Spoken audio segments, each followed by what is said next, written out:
Good morning. This is a bit of a follow-on from yesterday's video. I'm going to try and do as many as possible over the next few days. I'm being called to channel and speak about my experiences probably more than ever. And I don't know whether, well, I do know that there'll be people out there that need to hear this at this time. So I'm just going to crack on as best I can with my little missions. So I was up really late last night meditating, and this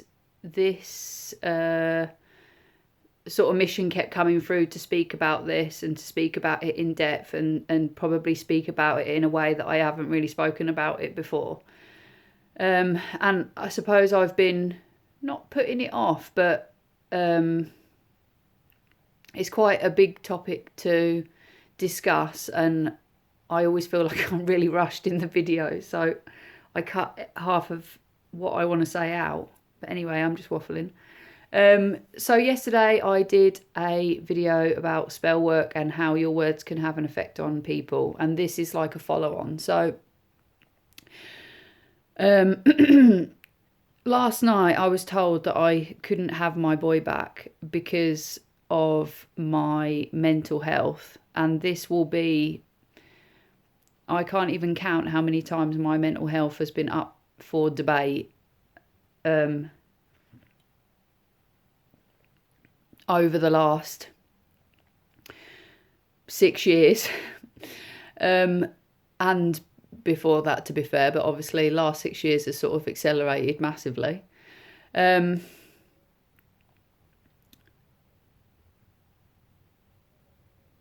So where to start? I did some videos on my Instagram account, which is under the same name as this, so you can go and have a look and see what you think about them. I did a video that I was called to do after receiving a letter about my son being checked over by the contact centre that he was visiting. This all happened without he was being checked for bruises, which obviously highlighted what has actually been said about my mothering. No one spoke to me about this. No one spoke to me about checking my boy or asking permission or anything like that. So I did a video about that, and I was furious. I don't think I've ever been that angry. I'm laughing now. It's uncomfortable laughter. And I had some people reach out to me on that, about that. And it was, the voices that were coming were sort of like that my reaction wasn't warranted, or no one really addressed like what the action was that I was reacting to. And I was like, well, that's usual. So then I did another video after a string of events had happened, like within a week, and I was crying. I was letting off some steam, and again, people were reaching out, and there wasn't one voice that came that addressed the actions that had led me to being that upset. It was like the fact that I was crying was a really big deal, but it was either too much or wasn't warranted, or that I was really struggling with my mental health and all this kind of thing. And I was like, okay, so are people not understanding what I'm saying? Or is it like people don't think that is warranted to be upset about. And I think, like, when people have come to me upset, crying, and they've told me what they're being upset about, I'd never turn around to them and say, what are you upset about that for? You know, like, I can't even imagine that them words would come out of my mouth. And after that phone call, social services were called, and my boy's nursery was called, and then after that, Ofsted was called. And then my mental health was under the microscope. And I'm like, right, okay. So the points that I was made in the video, go and have a look. It's two-part video. And people were saying that I wanted to kill myself. And I was like, I was trying to highlight in the video that people do not listen. And we don't. All it did was cement to me in a deep foundation that is one of the real problems in our society, in us as people. We do not listen. I made it very clear in the video that I wanted to build a new life for myself and my son and for everybody else. And I also said I'm more determined than ever. Those two things alone in that one video would say that I wanted to be alive to do that. I could not be dead and do that at the same time. And I still stand by that. I do not want to live in a world that we live in at the moment, because it's disgusting. It really is disgusting. And this is why I'm going to headlong into these videos, because I just want to highlight so that we just need to change, and I'm here for it. So, so that happened. And then since then, like, people that care about me and don't want me to, you know, be in a position where people can take advantage of me, let's say, they've told me to stop posting on social media. I'm not going to do that. I'm not going to stop talking about it. Just because people can't handle the fact that I'm being real, the fact that I'm losing my temper, the fact that I'm going to cry, that's not going to happen. So I don't see that as being vulnerable. I see that as courage. I see that as bravery. I see that as what needs to happen for things to get better. So I'm not going to stop that. And I know the people that are saying these things about me and questioning my mental health are watching this. So just so you know, my mental health is fine. It's stronger than ever. My internal compass knows exactly what it's doing, and I will carry on regardless, peacefully and with good intention. So there was that video. And then very recently, not very recently, over the past 6 months, probably more, I have been asking for help with my son's behaviour. I'll not go into too much detail, but it's not normal. He's not sleeping, he's not eating, lashing out, smashing the house to bits, doesn't want to do anything of what he normally would do. I mean, anyone who follows my page knows how much me and my son are adventurers and out of the house and on his bike and at the skate park. And he's 3 and he's been an adventurer and brave and courageous since birth. And he's like a hermit now. And I've been pleading with people for help and literally just being ignored. Told that it's tantrums, told that it's this, that, the other, anything apart from what it actually is. And my mental health has been questioned again over this. And over the last few days, his behaviour has accelerated to the point where I am really worried about his safety, my safety, and I was exhausted. So I took him to live with his dad, and that's what we're in court for, by the way. And now my mental health is up for debate again. And because I took him to his dad so that I could actually have a break, which, can I just add, will be the first time in 3 years.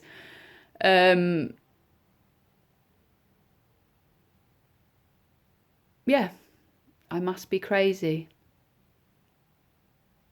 Must be mad to want to have a break after being spat at and bit and punched and kicked and attacked daily with toys and fists and feet, and yeah, it's just been crazy. And yeah, and I've been told that I can't see my son.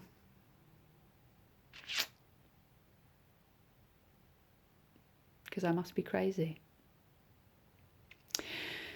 So I thought I would talk about being a mum and being crazy, the bond with our children, and how things are perceived to be, how things are meant to be, and yeah, and just the realness of actually being a mum. So I think I can't remember if I've spoken about this on my page or not, but I do apologise if I'm repeating myself. So I was trying to get pregnant for over 10 years. For 10 of those years, I knew that I could get pregnant. I just needed help. Like, I'd seen that I'd had a boy. I'd had visions that I'd had a boy. I knew I was going to have a boy. I knew I would have kids. It was just like, I just knew that I needed help. And I went to so many doctors and pestered people for years and years and years and years, to the point where it actually made me sick. I ended up with an underactive thyroid. And this completely came from my blocked throat chakra.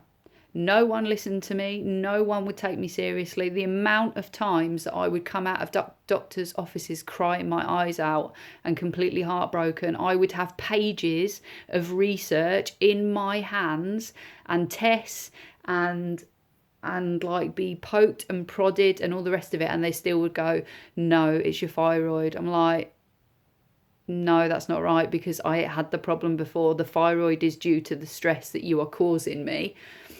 By the way, look out for work that I'm going to be doing with women on their thyroid and that kind of thing. It's going to be exciting.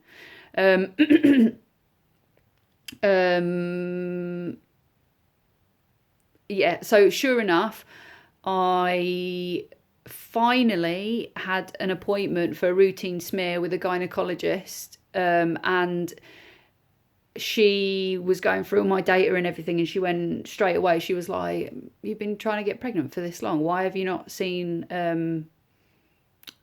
am I even saying? A gynecologist. And she told me to go to an endocrinologist. Sorry if I got my words mixed up there.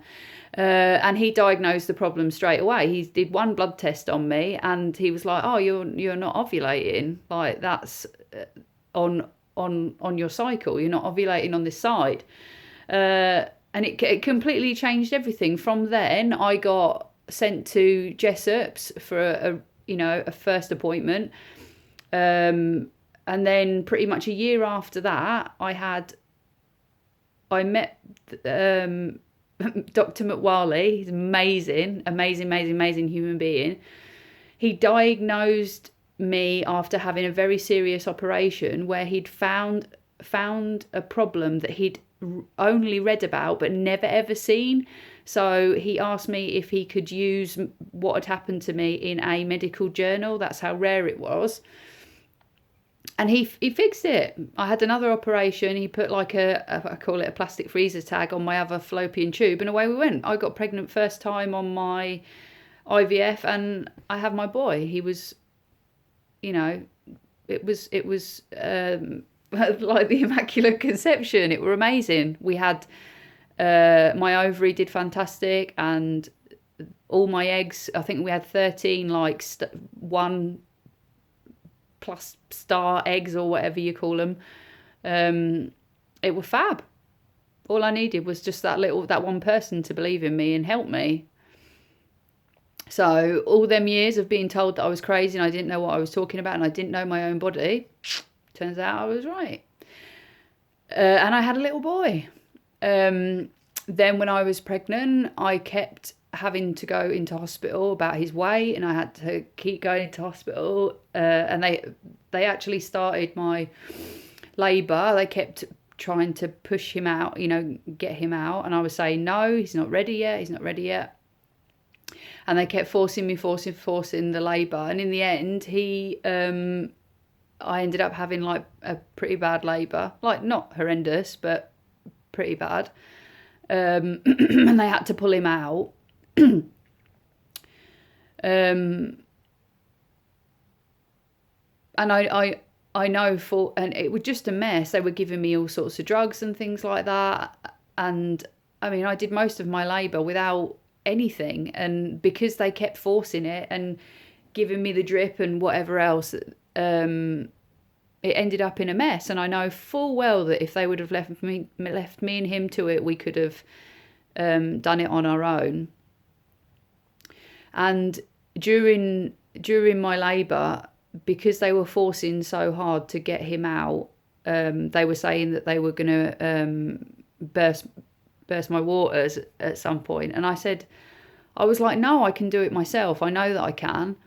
And they agreed with me that they were going to let me go off and have one night to try and get him started. And I only had to lie down and go into meditation, and I just started talking to him, and I just said, look, mate, if you don't start coming, they're going to start messing. We're going to do this together, and I'll help you as much as I can. And literally went into deep meditation, and it must have been for seconds, and the bag just exploded. It felt like the biggest pop, like he'd just got like a big nail or something, just gone, doot, right, I'm coming.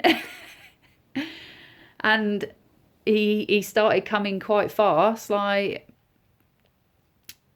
my midwife and everything they couldn't believe how far along in my labour that I was, because I was so calm. Like I was 7 centimetres, and they were like, we really need to get in there, Gemma, and get him out because you're not doing anything. And I was like, I'm doing it on my own. Like, just leave me be and I'll get him out. But they couldn't handle the fact that I was doing it on my own. It was like, you're not doing it to our time scale. You're not doing it to how we think it should be. It shouldn't look like this. Like, my midwife could not believe that I was so far along and so calm. And when he was born, he was so perfect and small. Well, he wasn't small. He was 7'2". When he was on the boob, he was small. And they would making me take him round every single doctor's surgery, every single midwife, every single weigh-in, making me extremely paranoid that he wasn't big enough, he wasn't this, he wasn't the other. But when I was taking him to the sessions, he was the most active baby there. All the other babies were asleep, full, comatose in their prams before the weigh-ins. Louis would be sat on my knee, waving. This is at months up, waving and interacting with everybody going past. They were like, oh my God, that's amazing. He was swimming by 9 months. 9 months? Was it 9 months? It was so early. He was swimming on his own by 9 months. Like, we need to stop. The connection between a mother and a baby happens way before you even conceive. It, like,